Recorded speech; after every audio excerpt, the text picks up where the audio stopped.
Chapter 1, Love Letter, Unveiling Courtly Intrigues. In the midst of the turmoil that followed Queen Mariana's arrest for treason, Princess Annette found herself overwhelmed with sorrow. The once lively palace now echoed with the heavy weight of despair, leaving Annette to mourn not only the loss of her mother, but also the shattered dreams of their once united kingdom. Amidst the whispers of betrayal and intrigue that filled the streets of the city-state Tempest, secret admirers from far and wide were drawn to Annette's side, each hoping to offer comfort and win her affections. With hearts filled with compassion and a desire to bring a glimmer of joy to the grieving princess, they stepped forward, eager to make their presence known. As one of these secret admirers, you too have been moved by Annette's plight and are determined to express your feelings for her. Your mission is clear: deliver a heartfelt love letter directly to the princess. However, with Annette confined within the walls of the palace, inaccessible to all but a chosen few, the task at hand is not an easy one. You must rely on trusted allies and clever tactics to ensure that your message reaches the princess's ear. Throughout the game, you hold a secret card representing the individual who currently carries your message of love.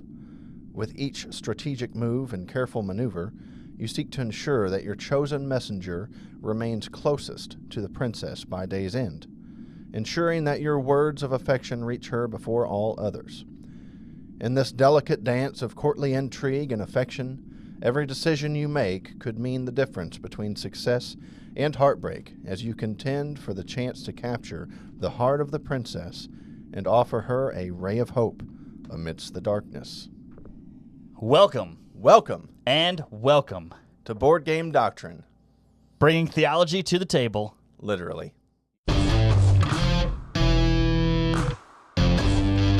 Yes, here we go. Today we are discussing the game Love Letter.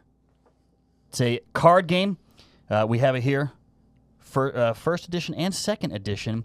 2 to 4 players in the first edition, 2 to 6 players in the second edition. 20-minute playtime, nice and short. Really, it says for ages 10 plus, but I think people younger than that probably would understand. Yeah, I'd say so. It's simple. And let's see, made by Z-Man Games right now, originally by AEG, but Z-Man has it now. So yeah, Love Letter is what we are talking about today on Board Game Doctrine. So let's start off, Brad, with concepts.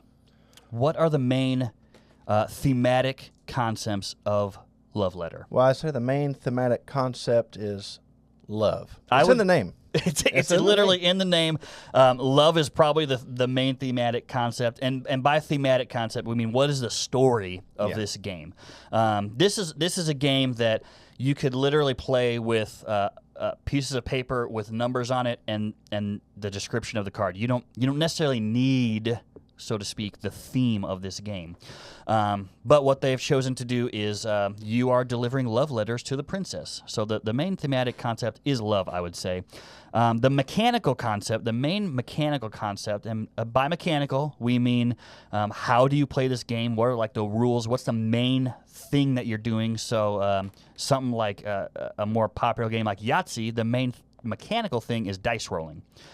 For this game, the main mechanical concept, it is a card game, but is bluffing, because you are trying to get your love letter to the princess without anyone else knowing what card you have. So you're sort of bluffing is kind of the main mechanical. And that card you have with the character on it, that's who currently has this letter you're delivering. Right. You don't want them found out. Yeah, you're giving your letter to that person. So it ranges. People who are closest to the princess, like the king and the prince, are very high level cards, whereas like a guard, the priest, those are not high level. They're not very close to the princess, so it'd be hard for them to get get that letter to the princess.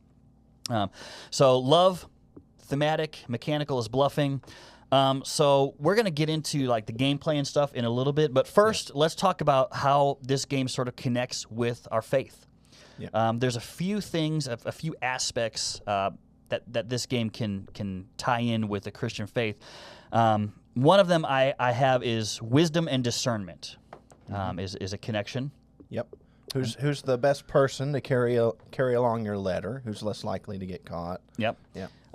Obviously, love and relationships is an aspect of this game, and that connects to our faith. Deception and bluffing is also an aspect of this game.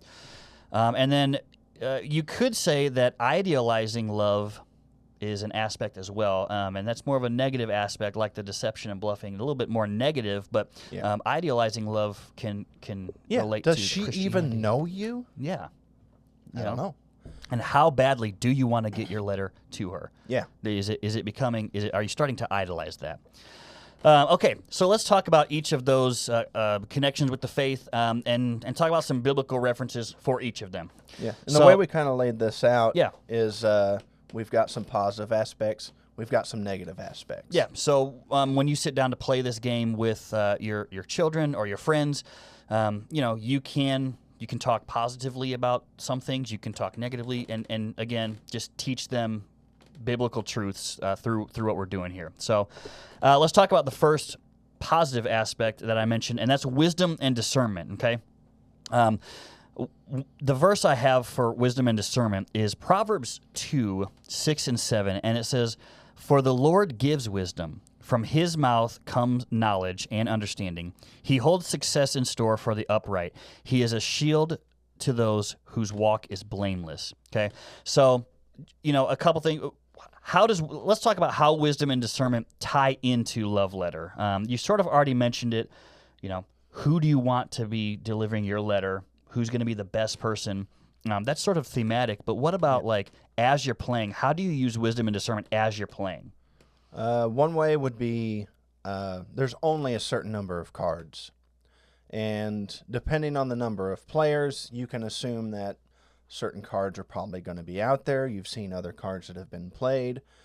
You can kind of discern this one's out there, and that will play a big part in what you decide to keep in your hand or what you're going to try to maybe hide a little bit as best as you can to not let people know what you've got.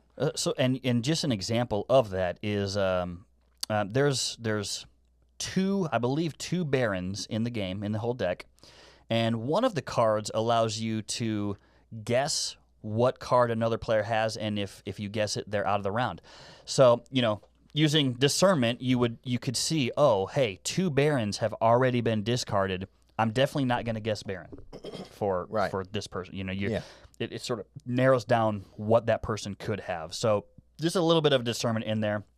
And then tying that into the faith is, of course, the Lord gives wisdom. That's the basis of wisdom is God. So that's how we tie that into the faith. We are discerning. Literally, this verse in Proverbs says that he holds success in store for the upright and is a shield to those whose walk is blameless. So using wisdom and discernment in our daily lives is very important.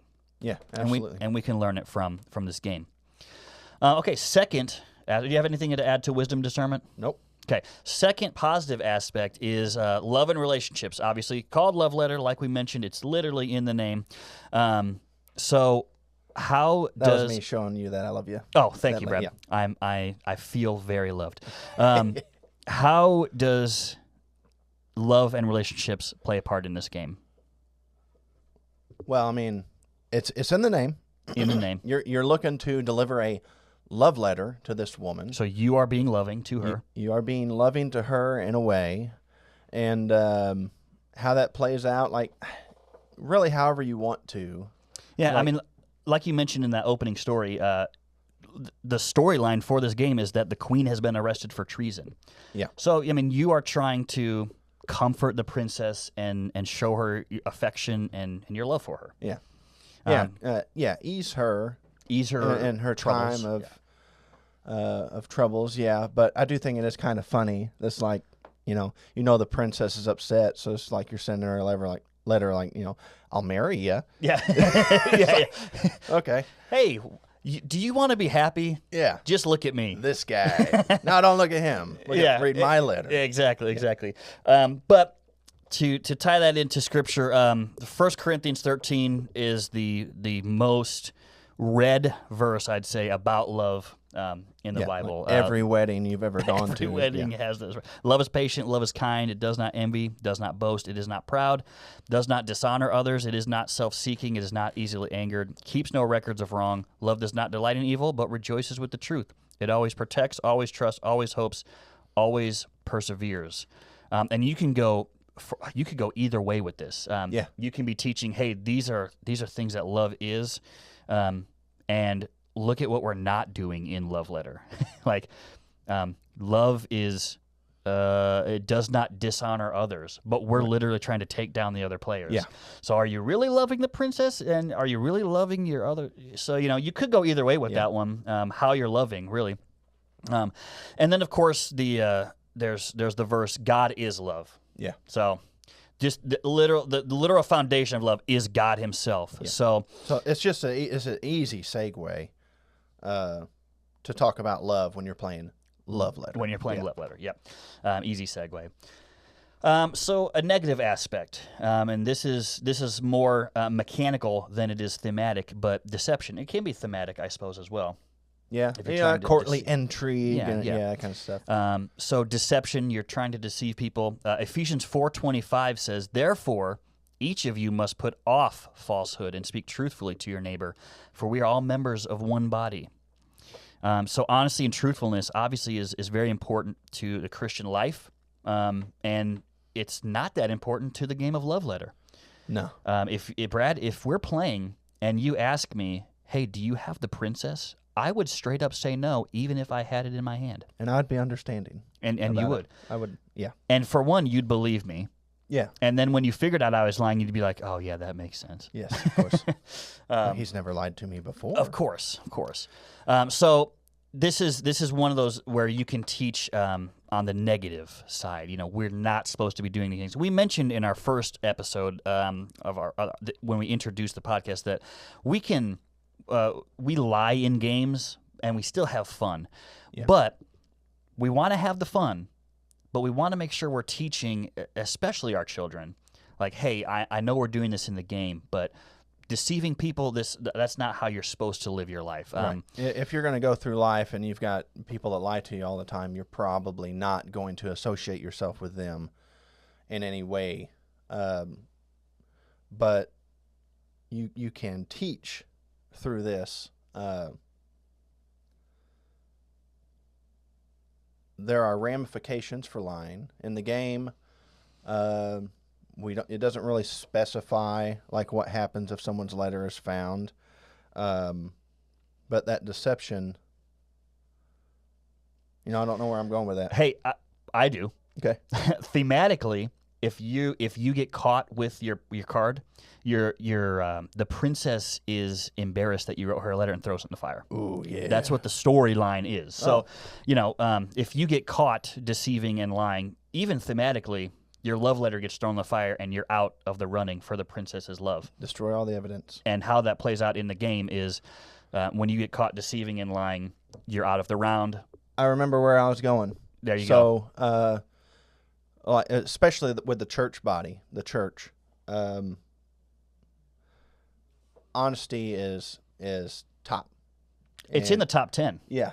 Do not lie. Yeah, it's in the top 10. 10 commandments, yeah. But you got to have that trust, and you are one body, united in Christ. There is no room for deception and backstabbing, these types of things that we see in some of these games that we play.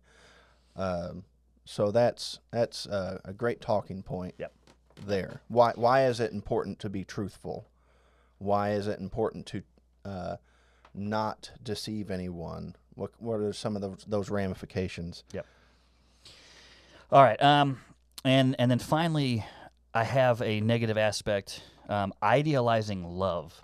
And when I first was like researching and looking up things, I was like, this one's kind of a stretch. Like, are we really idealizing love in this game? But let me read this verse, and then we'll talk about how that sort of ties in with love letter. So 1 John 2:15 through 17 It says, "Do not love the world or anything in the world. If anyone loves the world, love for the Father is not in them. For everything in the world, the lust of the flesh, the lust of the eyes, and the pride of life, comes not from the Father, but from the world. The world and its desires pass away, but whoever does the will of God lives forever."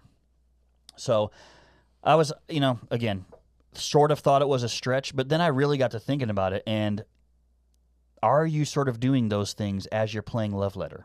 Thematically, are you doing those things? And, if I put myself in the game as a person trying to deliver a letter to a princess, do I have these things? Love of the world, lust of the flesh, lust of the eyes, pride of life. I think thematically you could say those are in the game. Oh, yeah.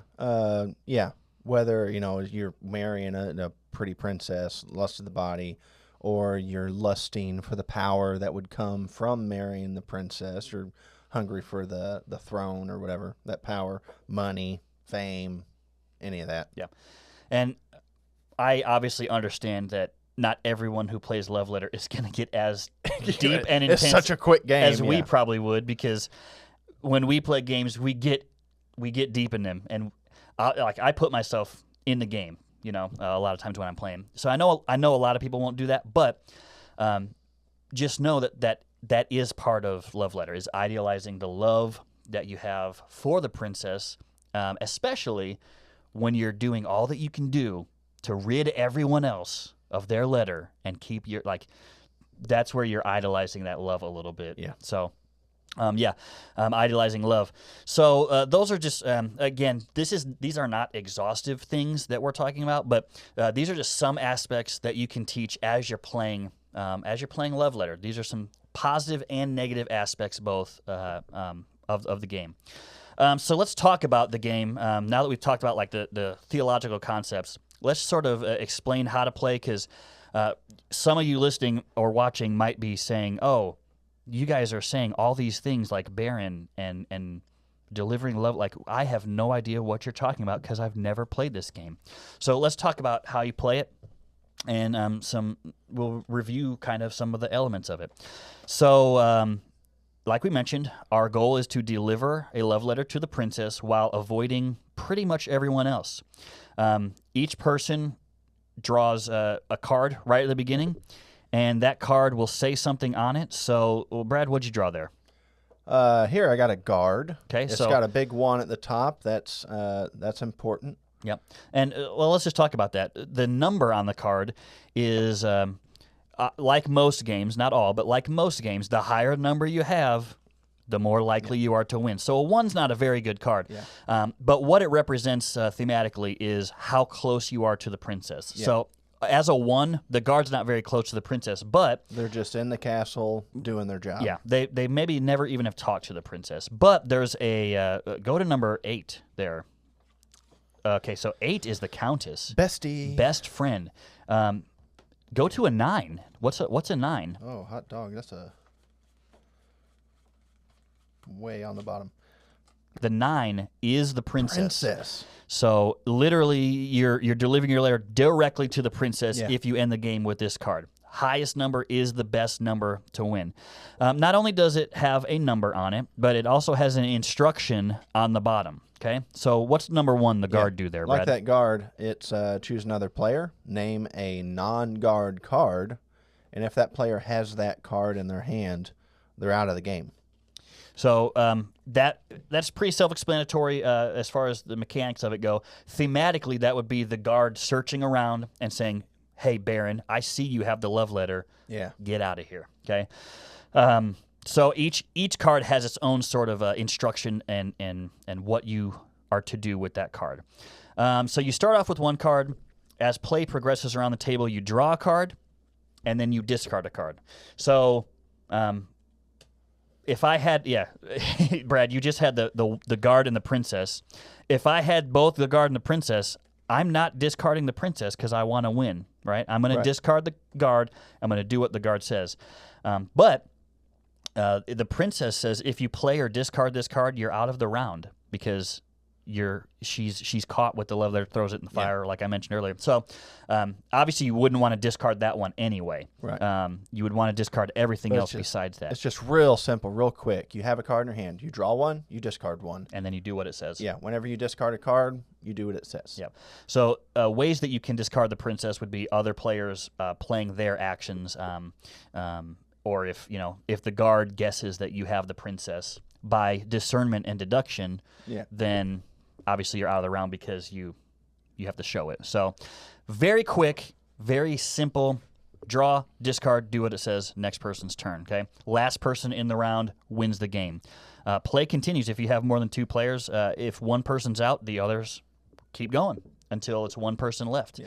And it's such a quick game too that if you get knocked out, it's all right because you're going to be starting a new round real soon. Yeah. And sometimes it can be fun. You can peek at the other player's cards. Oh, I see what you have. As long as you're not going to cheat, don't cheat. No cheating. Winner of that round gets a token, and I believe it's 7 tokens wins the game. So yeah, I think it's 7 with 2 players, and it works its way down when you add players. As you get more. So that's how you play, and what all is involved with the game. So what's the family friendliness of this game? Brad, what do you think the family friendliness of this game is? I mean, just surface level stuff. It's a card game. And you're delivering a letter to the princess, but even like growing up, watching cartoons and stuff as a kid, it's just a love story. Yeah. And there's a ton of those even in the old Disney cartoons and stuff. Yeah. So it's pretty light, just on its surface. It's real quick. It's easy to catch on. So if you are teaching kids that are younger, draw a card, discard a card, do what it says. Yeah, like I mentioned, the age is 10 plus, but I easily think if you can read, you can almost play this game. Yeah, and there's not a whole lot of. We were talking about this earlier. If you lose, you don't really have a ton of time invested in this. It's not like you've just got done playing an hour-long game and you're struggling and you're trying to strategize and work out the best possible things to do, and then you lose, and it's kind of a letdown. This is just real fast. Yeah. Yep. So I would say pretty good for family play. Pretty simple. There is one thing I did want to mention. As with most games, this has expansions that come with it. So if you really get into it and really start getting the expansions, one of the expansions is called Princess Ever After. And like the name somewhat implies, it is more of a homosexual theme, lesbian princess. So that expansion may not be as family friendly as the regular game. So you may want to steer clear of that one. But as far as the base game goes, I would say fairly family friendly. Like I mentioned, you could literally play this game with numbers and the instruction on the card with no theme. It'd be okay. Yeah. Brad, you mentioned how quick the rounds go. Just a quick story. Me and Brad were actually playing this game just a week ago, and it was just me and him, 2 players, and I think I forget what I had in my hand, but he laid down a guard and literally guessed the card that was in my hand first round. Yeah. So, I mean, that round lasted about 10 seconds. Yeah. So, didn't invest a lot of time. Wasn't a real big sore loser about that one. It's like, okay, guess we're going on to the next round. We're going on to the next round. Here we go. It fits in your pocket. I was literally carrying this around in my pocket, and we had to kill 10 minutes, and we're like, well, let's just play Love Letter real quick. Yeah. So we pulled it out, and we played 4 or 5 rounds. We didn't really keep score because we were just kind of trying to kill time. But it was great to kill the time with, so I enjoyed doing that. Even with 2 players, it was fun.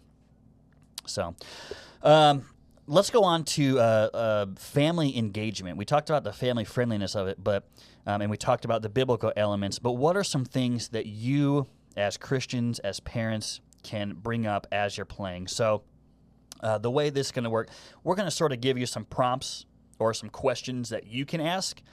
And again, this is not an exhaustive list. These are just some suggestions, examples. I would obviously encourage you to come up with your own that maybe even fit your personal life or your family, how you do things even more. But just some general prompts that you can use and questions.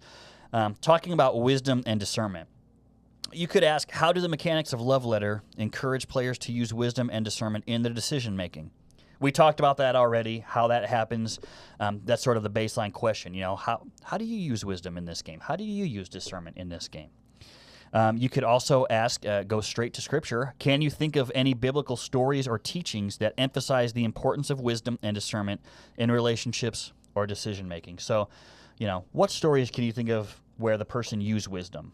One thing we talked about was the wisdom of Solomon. He was known to be very wise, and a very notable story is the one where the two women were claiming to be the mother of the same child, and he ordered that the child be cut in half so that they could both have part of that child, which at first is like, what? Yeah, but they both wanted the child, so just cut it in half. You'll each get half the kid. That's fair. That's even.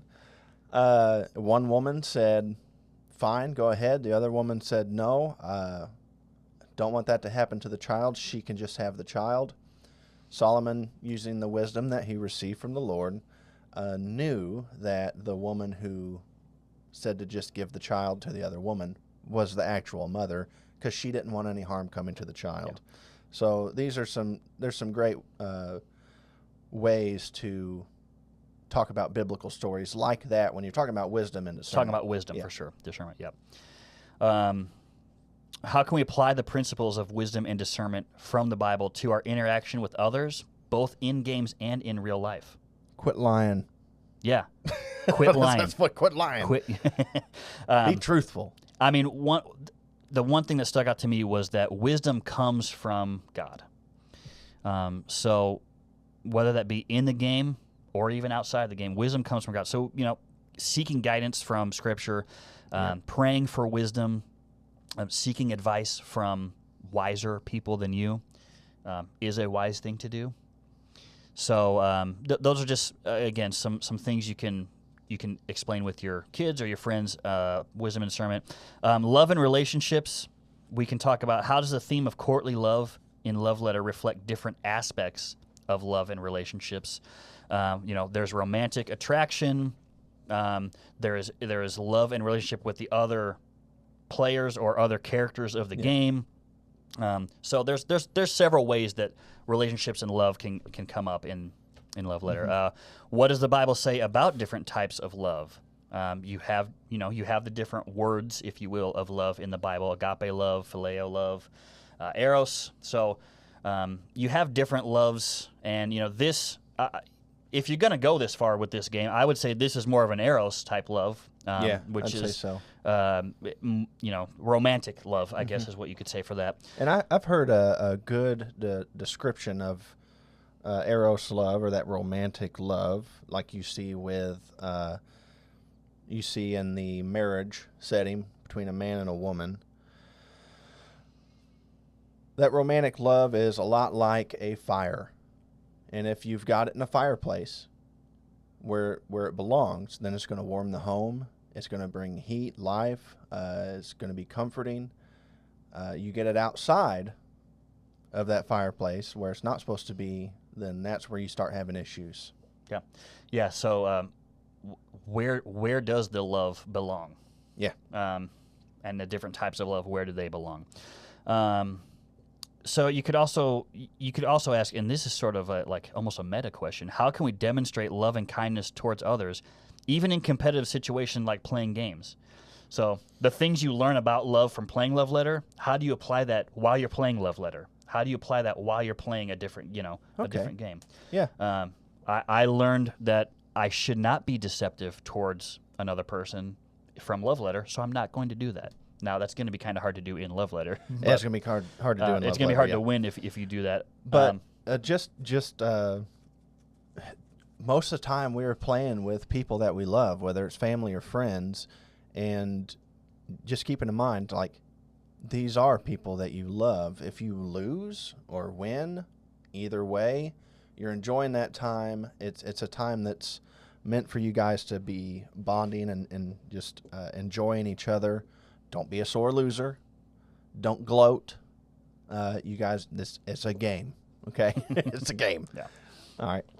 Okay, so let's give some. What about prompts for like idealizing love? That was, I mentioned that's sort of the stretch one, but in what ways can the pursuit of romantic love in Love Letter become idealized or prioritized above other important values? That's a good question because we are prioritizing the love for the princess above being kind to others, being truthful to others.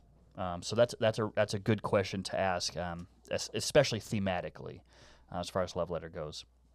What does the Bible say about idolatry and the dangers of placing anything above our love and devotion to God? So that verse I mentioned in 1 John, if we love these things of the world, we don't have the love of the Father in us. So that's a good answer to that question. That's what does the Bible say about idolatry and the dangers of placing anything above love? Well, that means the love of God is not in us. So another question you could ask, how can we ensure that our pursuit of love and relationships aligns with biblical principles and values? Again, thematically, that's a great question because our pursuit of love should not align with deception and untruthfulness. Yeah, if love comes from God, then all things that surround love should be things that God's cool with. Yeah. So even in our pursuit of love, as we are pursuing the princess with our love letter, we should be reflecting biblical values and not so much maybe what you're doing in the game, but in real life, you should be pursuing biblical values here. Okay, so let's. I want to ask you guys that are listening. Have you had experience playing Love Letter? What is your experience playing Love Letter? Share with us the insights you have had. Share with us if you think there's another something we should have brought up. It's just anything we missed, just whatever you guys think. For sure. Because this conversation can continue in the comment section. Of course. You guys can talk with each other. Yeah, and we will be watching and again, building community with everyone. So definitely tell us your experience playing Love Letter. So just to sum up, we can be teaching wisdom, discernment. We can be teaching love and relationships. We can be teaching about deception, and we can be teaching about idealizing love, all while playing Love Letter. This little, however many cards there is, I don't even remember. But 16 first edition. There's 32, 21, whatever. So this like little game that takes a few seconds to set up and a few minutes to play. You can teach all those things to your children and your family in that game. So I think it's a good little game to have and to carry around. Oh, yeah. Literally stick it in your pocket. Stick it and play with others. So, Brad, do you have any other thoughts about Love Letter? Good, quick game. And it's a lot of fun. And it's quick paced, so you don't get bored with it. And yeah, I would recommend it. Yeah, for sure. Definitely. Okay, so we hope you guys play it. We hope that you are teaching your kids and your friends these concepts. Even if you don't go super deep, at least they're at the forefront of your mind and playing in a way that reflects some of these things. And yeah, we look forward to talking with you guys next time. And just to tease it, next time, what game are we playing, Brad? Wingspan. We're gonna be talking about Wingspan. Wingspan Yeah. is a fun game. So we'll be talking about that next time. Subscribe to us wherever you're listening. If you're watching on YouTube, subscribe. Get some comments going. Talk to us on social media. We want to hear from you. We want to engage with you, and we want to keep the conversation going with you with our shared interest of games and doctrine. So thank you guys, and we'll see you next time.